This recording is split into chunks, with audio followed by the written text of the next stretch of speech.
சலாமும் சலவாத்தும் ரசூலே கரீம் ஸல்லல்லாஹு அலைஹி வஸல்லம் அவர்கள் மீதும் அவரை பின்பற்றி வாழ்ந்த நபித்தோழர்கள் மீதும் நல்லடியார்கள் மீதும் உங்களின் மீதும் என் மீதும் என்றென்றும் நின்று நிலவட்டுமாக என்று சொல்லிக்கொண்டு,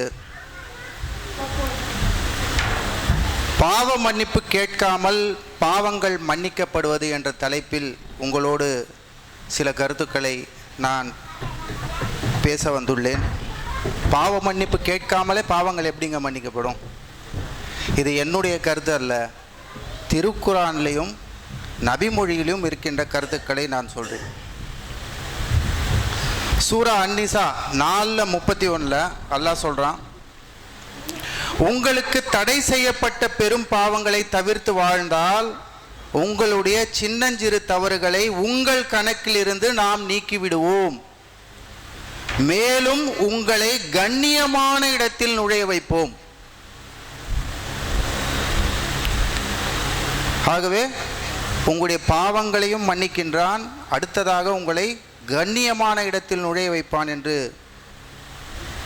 அல்லாஹ் வாக்குறுதி தருகின்றான். நபிகள் நாயகம் அவர்கள் ஸல்லல்லாஹு அலைஹி வஸல்லம் அவர்கள் சொன்னார்கள், 7 அழிக்கும் பாவங்களை நீங்கள் தவிர்த்து கொள்ளுங்கள் என்று சொன்னார். முதல்ல பார்த்தீங்கன்னா இணை வைப்பு ஷிர்க், 2வது சூனியம், 3வது அநியாயமாக கொலை செய்தல், 4வது வட்டி, 5வதாக அனாதைகளுடைய சொத்துக்களை உண்ணுதல், 6வதாக போரிலே புறமுதுகு காட்டி ஓடுதல், 7வதாக தூய்மையான ஒழுக்கமான பெண்களின் மீது அவதூறு கூறுதல் என்று சொன்னார்கள். இன்னும் நபிகள் நாயகம் ஸல்லல்லாஹு அலைஹி வஸல்லம் அவர்கள் சொன்னார்கள், சிறு பாவங்களை நீங்கள் தொடர்ந்து செய்தால் அது பெரும் பாவத்தில் கொண்டு போய் சேர்த்து விடும் என்று சொன்னார்கள்.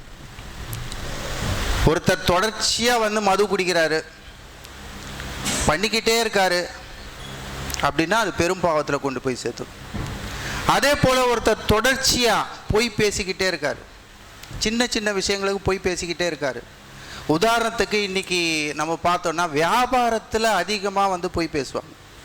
வியாபாரத்தில் அதிகமாக அட்வர்டைஸ்மெண்ட்டும் சரி, கடைக்கு போனாலும் சரி, அதிகமாக பொய் பேசக்கூடிய இடம் பார்த்திங்கன்னா வியாபாரத்தலங்கள்.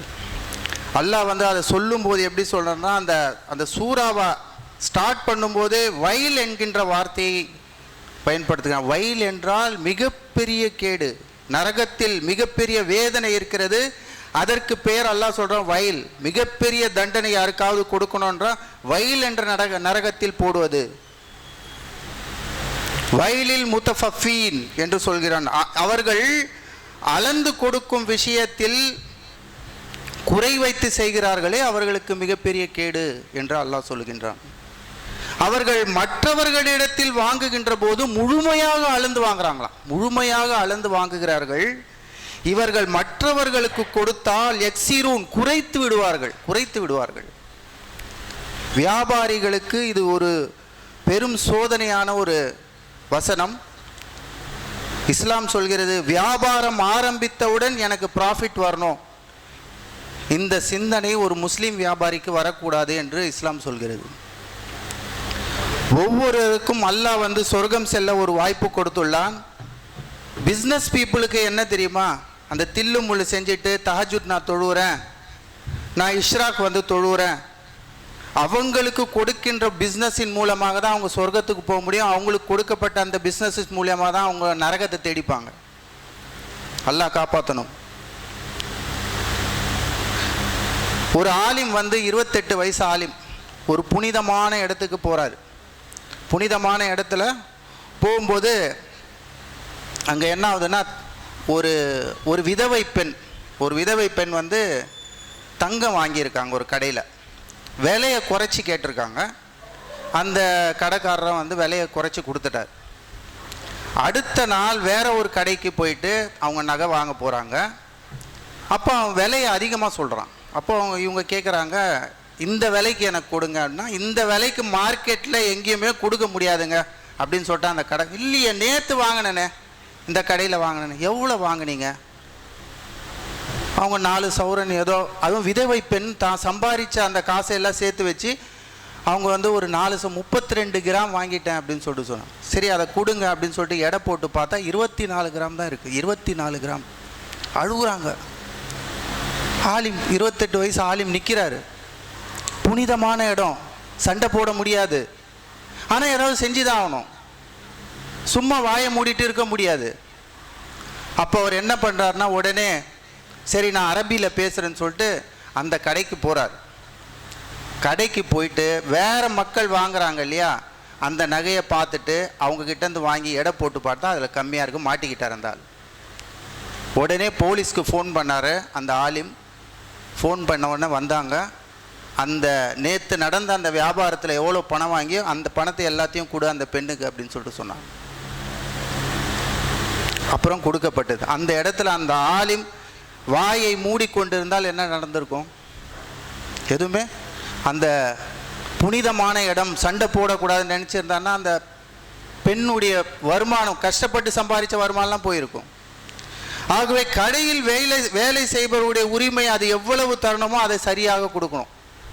வியாபாரிகள் காலையில் 9 மணிக்கு ஒருத்தன் வருவான் வேலைக்கு, அவனை நைட்டு 10 மணி 11 மணி வரைக்கும் விட வேண்டியது. அவனுக்கும் குடும்பம் இருக்குது, அவனுக்கும் உங்களை போன்ற உணர்வுகள் இருக்குது, அவனுக்கும் வீட்டில் மனைவி இருக்குது, அவனுக்கும் பிள்ளை குட்டிகள் இருக்கின்றன, அவனும் அவங்களோட இருக்கணும். இந்த நினைப்பெல்லாம் அவங்களுக்கு இல்லை. எனக்கு வியாபாரம் நடக்கணும். இப்போ ஒரு மனுஷன் காலையில் 10 மணிலேருந்து நைட்டு 10 மணி 11 மணி வரைக்கும் இருந்தான்னா அவனுக்கு தர்பியத் யார் கொடுக்குறது? அவனுடைய பசங்களுக்கு. இதை யாரும் சிந்திக்கிறது இல்லை. அதை கேட்டாங்கன்னா இப்படிலாம் வியாபாரம் செஞ்சால் எப்படிங்க வியாபாரம் பண்ண முடியும் அப்படின்னு சொல்லிட்டு சிலர் கேட்பாங்க. இதுதான் ஈமானுடைய பலவீனம் என்று இஸ்லாம் சொல்கிறது. இந்தோனேஷியா உங்களுக்கு தெரியும். இந்தோனேஷியா வந்து முஸ்லீம்கள் பாப்புலேஷன் அதிகமாக இருக்கிற ஒரு ஊர். அங்கே எப்படி இஸ்லாம் வந்தது? வியாபாரத்திற்கு சென்றவர்கள் நேர்மறையாக நீதியாக அங்கே வியாபாரம் செய்தார்கள்.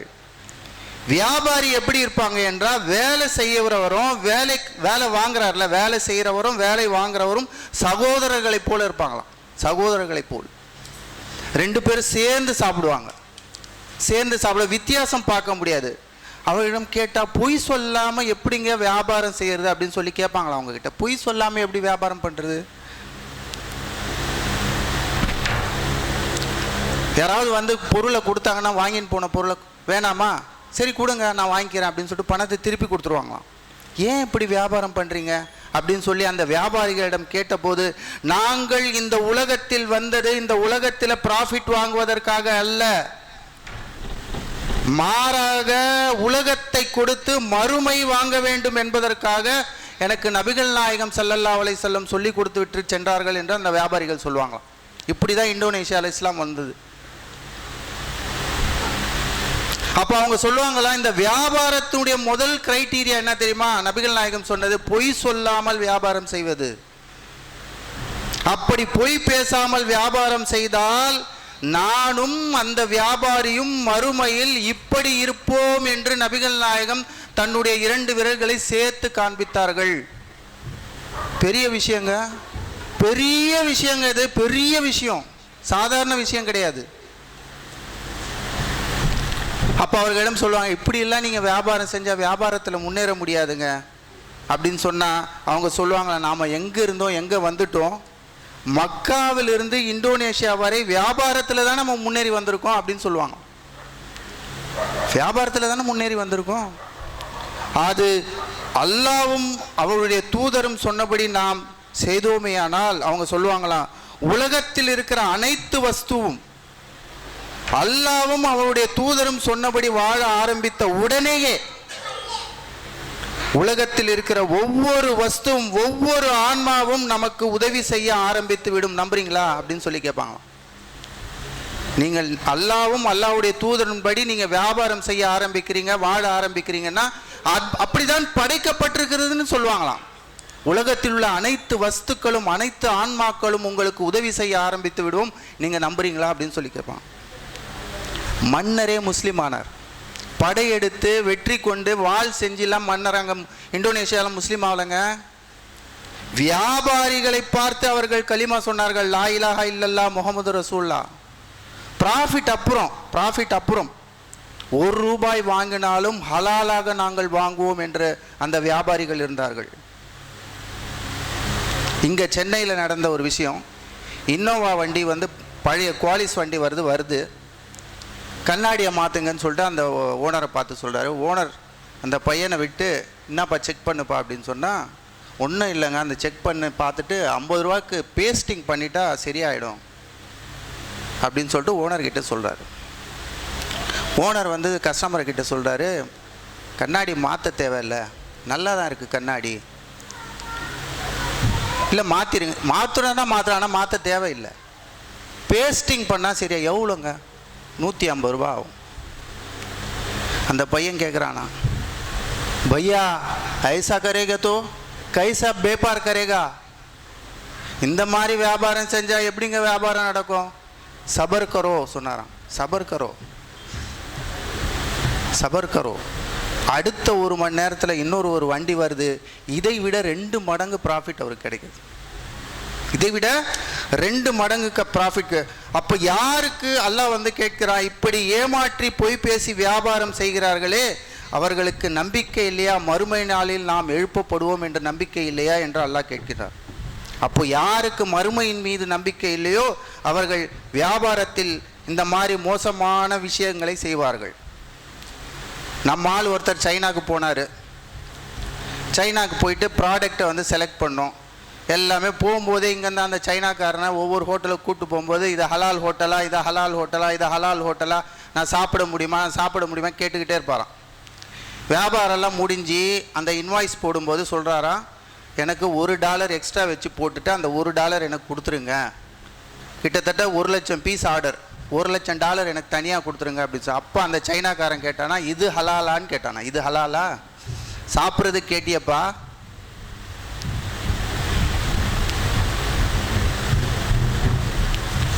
ஆகவே இறைவன் சொல்கின்றான், யோம யகீனின் நாசு ரப்புல் ஆலமீன், அகிலங்களை படைத்து பராமரிக்கின்ற ரப்புல் ஆலமீன் முன்னால் நிற்க வேண்டும் என்பதை அவர்கள் மறந்து விட்டார்களா?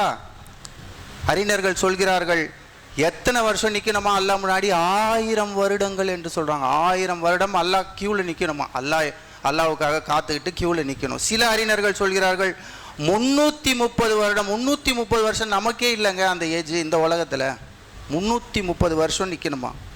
ஆனால் அதுவே ஹலாலான முறையில் இறைவனுடைய கட்டளையின்படி, அல்லாஹ்வுடைய தூதருடைய கட்டளையின்படி வாழ்ந்த அந்த மோமினுக்கு அந்த நேரம் எப்படி இருக்கும்னா ஒரு தொழுகைக்கான நேரமாகத்தான் இருக்கும் அப்படின்னு சொல்லிட்டு நபிகள் நாயகம் சொல்றார்.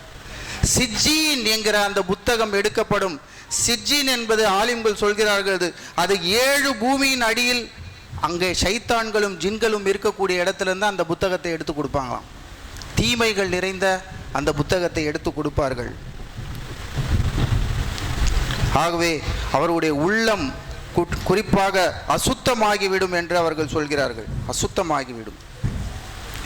அடுத்ததாக 2வது பிறரை மன்னித்தல், சப்ருல் ஜமீல் என்று சொல்லக்கூடிய அழகிய பொறுமை. யார் பொறுமையுடன் இருந்து பிறரை மன்னிக்கவும் செய்கிறார்களோ நிச்சயமாக அது உறுதியான செயல், அது வீரமிக்க செயல் என்று சொல்கிறான் அல்லாஹ். பிறரை நீங்கள் மன்னிச்சு விடுறீங்கன்னா அது கோழைத்தனம் இல்லைப்பா, அது வீரமிக்க செயல். சூரத்துல் அஷ்ஷூரா 42வது அத்தியாயம் வசனம் 43. வமாலமன் சபரா வகஃபாரா இன்ன ஜாலிகா லமின் அசிமுல் உமூர் என்று அல்லாஹ் சொல்கிறான். அவர்களை மன்னித்து பொறுத்து கொள்ள வேண்டும், அல்லாஹ் உங்களுடைய பாவங்களை மன்னிக்க வேண்டும் என்பதை நீங்கள் விரும்பவில்லையா, அப்போ நீங்கள் மன்னிச்சிருங்க.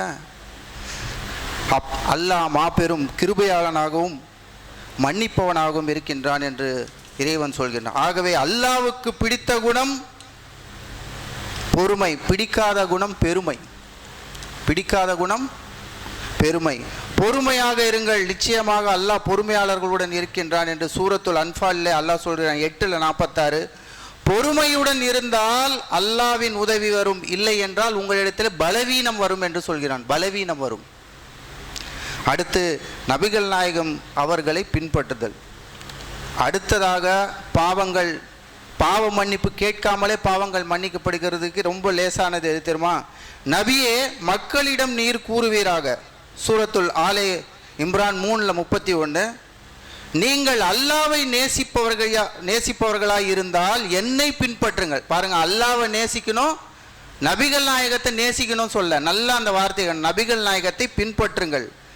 அப்படி செய்தால் அல்லாஹ் உங்களை நேசிப்பான், மேலும் உங்களுடைய பாவங்களை அவன் மன்னிப்பான். அல்லாஹ் மன்னிப்பு வழங்குபவனும் பெரும் கருணையாளனாகவும் இருக்கின்றான். ஆகவே நபிகள் நாயகம் ரசூலே கரீம் ஸல்லல்லாஹு அலைஹி வஸல்லம் அவர்களை பின்பற்றுதல் நம்முடைய பாவங்கள் மன்னிக்கப்படுவதற்கு மிக முக்கியமான காரணம். அடுத்ததாக அமலன் சாலிஹா என்று சொல்லக்கூடிய நற்செயல்களால் பாவங்கள் மன்னிக்கப்படுகின்றன. திருக்குரான் சொல்கிறது, மேலும் பகலின் இரு ஓரங்களிலும் இரவு சிறிது நேரம் கழித்து அந்த நேரத்திலும் தொழுகையை நீங்கள் நிலைநாட்டுவீராக. திண்ணமாக நன்மைகள் தீமைகளை களைந்து விடுகின்றன. அல்லாஹ்வை நினைவு கூறுவோருக்கு இது ஒரு நினைவூட்டி ஆகும் என்று சொல்கின்றான். மேலும் பொறுமையை மேற்கொள்வீராக. நற்செயல் புரிவோரின் கூலியை திண்ணமாக அல்லாஹ் வீணாக்குவதில்லை. அத்தியாயம் 11 வசனங்கள் 114 115. நற்காரியங்கள் என்றால் என்ன என்று நபிகள் நாயகத்திடம் கேட்கப்பட்டது. அப்பொழுது நபிகள் நாயகம் சொன்னார்கள், பெற்றோரை பேணுவது, பிற சகோதரர்களை மகிழ்விப்பது, சகோதரனை பார்த்து புன்முறுவல் பூப்பது. ஒரு சகோதரனை பார்த்து புன்முறுவல், இன்சொல் பேசுவது, நல்ல வார்த்தைகளை பேசுவது, மனம் மாறி பாவ மன்னிப்பு கேட்பது, 5 வேளை தொழுவது, ஒவ்வொரு வேளைக்கும் மத்தியில் இருக்கின்ற அந்த பாவங்கள் மன்னிக்கப்படும் என்று சொன்னார்கள். ஜும்மாவை சரியான நேரத்தில் தொழுவது, ஒரு ஜும்மாவுக்கும் இன்னொரு ஜும்மாவுக்கும் நடுவில் நீங்கள் உங்களுடைய பாவங்கள் மன்னிக்கப்படும். ரமலானிலே நோன்பு வைப்பது, லைலத்துல் கதர் இரவிலே நின்று தொழுவது உங்களுடைய பாவங்கள் மன்னிக்கப்படுவதற்கு. சரியான முறையில் உழு செய்து 2 ரக்காத் அல்லாவை நினைத்து நீங்கள் தொழுதால் உங்களுடைய பாவங்கள் மன்னிக்கப்படும். நபிகள் நாயகம் மீது சலவாத் சொல்வது உங்களுடைய பாவங்கள் மன்னிக்கப்படும். சதகா தர்மம் செய்வது உங்களுடைய பாவங்கள் மன்னிக்கப்படும். உங்களுக்கு ஏற்பட்ட நோயினால் வரும் துன்பத்தை சகித்து கொள்வதா உங்களுடைய பாவங்கள் மன்னிக்கப்படும். சோதனையின் பக்கம் அல்லாவின் பக்கம் திரும்பும் போது உங்களுடைய பாவங்கள் மன்னிக்கப்படும். நன்மையான காரியங்களை செய்து தீமையான காரியங்களில் இருந்து விலகி நிற்பது உங்களுடைய பாவங்கள் மன்னிக்கப்படும். ஒருவரை பார்த்து சலாம் சொல்வதால் உங்களுடைய பாவங்கள் மன்னிக்கப்படும். குர்ஆனை ஓதுவதன் மூலமாக அது உங்களுக்கு மறுமையிலே ஷிஃபாவாக வந்து நிற்கும். தஹஜ்ஜுத் இரவு நேரத்திலே எழுந்து இறைவனை தொழுவது உங்களுக்கு பாக்கியமிக்க நாளாக அன்றைக்கு மாறும். இன்னைக்கு சொல்கிறாங்க, காலையில் யாரெல்லாம் அவங்களுடைய டேவை ஸ்டார்ட் பண்ணுறாங்களோ அவங்களுடைய அந்த நேரம், பெரிய பெரிய மில்லியனியர்ஸ் பார்த்தீங்கன்னா அவங்களுடைய ஹேபிட்டில் ஒரு முக்கியமான ஹேபிட் என்னென்னா அதிகாலையில் எழுவது அவங்களுடைய ஹேபிட்டில் இருக்கும். ஆகவே தஹஜ்ஜுத்தை தொழுவது, பிறருக்கு தண்ணீரை கொடுப்பது உங்களுடைய பாவங்கள் மன்னிக்கப்படும். அண்டை வீட்டுக்காரனுக்கு தொல்லை தராமல் இருப்பது உங்களுடைய பாவங்கள் மன்னிக்கப்படும். உறவுகளோடு சேர்ந்து வாழ்வது நீங்கள் எடுத்துங்க. நான் எல்லாருக்கும் எனக்கு தெரிஞ்ச எத்தனை உறவுகள் அவங்க எல்லார்கிட்டையும் இந்த ரமலான் மாதத்தில் நான் ஏதாவது தவறு செய்திருந்தாலோ, என்னுடைய வார்த்தையில் கடுமையாக பேசியிருந்தாலோ, அல்லது வேறு ஏதாவது உங்களுடைய மனம் புண்படி பேசியிருந்தாலோ என்னை மன்னித்து விடுங்கள் என்று சொல்லிட்டு நான் மெசேஜ் அனுப்பிச்சேன். உங்களால் பேச முடியலையா, ஒரு வாய்ஸ் மெசேஜ் கொடுங்க, ஒரு டெக்ஸ்ட் மெசேஜ் கொடுங்க. நேரம், பணம், தண்ணீர், உணவை வீணாக்காமல் இருப்பது உங்களுடைய பாவங்கள் மன்னிக்கப்படுவதற்கு காரணமாக இருக்கும். தௌபா இஸ்திக்ஃபார் செய்வது இது உங்களுடைய பாவங்கள் மன்னிக்கப்படுவதற்கு. ஆகவே நபிகள் நாயகம் சொன்னார்கள், நன்மையான காரியம் எதையும் நீங்கள் அற்பமாக நினைக்காதீர்கள் என்று சொன்னார். நன்மையான காரியம் எதையும் நீங்கள் அற்பமாக, ஒரு மோமினுடைய வாழ்க்கை இஸ்லாத்தை மேலோங்கும் விதமாக இருக்க வேண்டும் என்று சொன்னார்கள். அதை கேவலப்படுத்துகிற மாதிரி இருக்கும். இஸ்லாத்தை மேலோங்கும் விதமாக இருக்க வேண்டும். அதுக்கு மிகச்சிறந்த உதாரணம் ஹாலித் பின் வலீத் அவர்களுடைய அந்த வரலாறை நீங்கள் படிக்க வேண்டும் சகோதரர்கள். அல்லாஹ்வுடைய போர் வாள் என்று அவர் சைஃபுல்லா என்று அழைக்கப்பட்டவர். எந்த அளவுக்கு மக்கள் மத்தியிலே ஒரு பிரபலம் ஆனாருன்னா, அவர் போருக்கு வந்தாலே போரில் வெற்றி அப்படிங்கிற ஒரு நிலைமை வந்துடுச்சு. எல்லாரும் மக்கள் எப்படி பேசி கொண்டாங்க, இவர் போருக்கு வந்தாலே நம்ம வெற்றி தான். அப்போது உமர் அலி அவர்கள் சொல்கிறாங்க, இது தவறான விஷயம், அல்லாஹ்வால தான் வெற்றி வருதுன்னு சொல்லிட்டு அபூபக்கர் சித்திக்கிட்ட போய் சொல்கிறாரு, இந்த மாதிரி மக்கள் நினைக்கிறாங்க, அவருடைய பதவியை விட்டு கீழே இறக்கிடலாம் அப்படின்னு சொல்லிட்டு சொல்கிறாங்க. அபூபக்கர் சித்திக் ஒத்துக்கலை. ஆனால் அவருடைய ஆட்சிக்கு அப்புறம் உமருடைய ஆட்சி வந்தால் ஃபஸ்ட்டு வேலையை என்ன செய்கிறாருன்னா ஹாலித் பின் வலீதை வந்து பதவியை விட்டு இருக்கிற படை தளபதியாக இருக்காருங்க. அவருக்கு சாதாரண படை வீரராக மாற்றிட்டார். இப்போ நம்ம ஒரு போஸ்டிங்கில் இருக்கோன்னு வைங்களேன், திடீர்னு இறக்கி ஒரு ஜென்ரல் மேனேஜர் போஸ்டிங்லேருந்து கீழே இறக்கி சாதாரண கிளர்க் போஸ்டிங் கொடுத்தா நமக்கு எவ்வளோ கோபம் வரும். ஆனால் பொறுமையாக இருந்தார்கள். ஹாலித் பின் வலீத் பொறுமையாக இருந்து சொன்னார்கள், நான் அல்லாவுக்காக இதனை ஏற்றுக்கொள்கிறேன், நான் பொறுமையாக இருக்கிறேன் என்று சொன்னார்கள். கடைசி வரைக்கும் உமருடைய ஆட்சி காலத்தில் கடைசி வரைக்கும் அவர் சாதாரண படை வீரராக இருந்தார். இன்னும் உமர் மரணிக்கின்ற தருவாயில் அவரிடம் இருந்து வந்த வார்த்தைகளை கவனிக்க வேண்டும் சகோதரர்களே.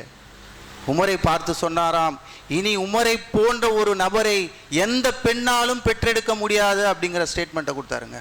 எந்த பெண்ணாலும் பெற்றெடுக்க முடியாது. உமர் போய்விட்டால் இந்த நாட்டுடைய ஆட்சி எப்படி இருக்கும் அப்படின்னு சொல்லிட்டு அவர் கவலைப்பட்டார். இன்னி வரைக்கும் அந்த ஸ்டேட்மெண்ட் இன்னி வரைக்கும் லைவாக இருக்குது. உமரை போன்ற ஒரு ஆட்சியாளர் வரவே இல்லை. காந்தியடிகள் சொல்வார், எனக்கு ராமரை போலவும் கிருஷ்ணரை போலவும் ஆட்சி செய்ய ஆசைதான், ஆனால் அவர்கள் எல்லாம் இதிகாச புருஷர்கள், வரலாற்று புருஷர்களான உமரை போலவும் அபூபக்கரை போலவும் எனக்கு ஆட்சி செய்ய ஆசை, காந்தியடிகள் சொன்னார். ஆகவே இப்பேற்பட்ட மக்கள் நம்முடைய வரலாற்றுகளிலே நமக்கு கிடைக்கப் பெறுகிறார்கள், இப்பேற்பட்ட ஆட்சியாளர்கள். ஆகவே இன்றைக்கு பாவங்கள் மன்னிக்கப்படுவதற்கு மிக எளிமையாக இஸ்லாம் சொல்கிறது, மிக எளிமையாக சொல்கிறது. ஆகவே அப்பேற்பட்ட பெரும் பாவங்களிலிருந்து நாம் தப்பித்து, சின்னஞ்சிறு பாவங்களிலிருந்தும் நாம் தப்பித்து வந்தால் அல்லாஹ் நம்மை தூய்மையாக்கி நம்மை இந்த உலகத்திலும் வெற்றி பெற்றவர்களாக மறு உலகத்திலும் வெற்றி பெற்றவர்களாக உங்களையும் என்னையும் ஆக்க வேண்டும் என்று அவனிடம் பிரார்த்தனை செய்தவனாக, இந்த வாய்ப்பை கொடுத்த இறைவனுக்கு நன்றி கூறியவனாக எனது உரையை முடித்துக் கொள்கிறேன். வாகுர் தாவானா அனில் அல்ஹம்துலில்லாஹி ரப்பில் ஆலமீன். அஸ்ஸலாமு அலைக்கும் வரஹ்மத்துல்லாஹி வபரகாத்துஹு.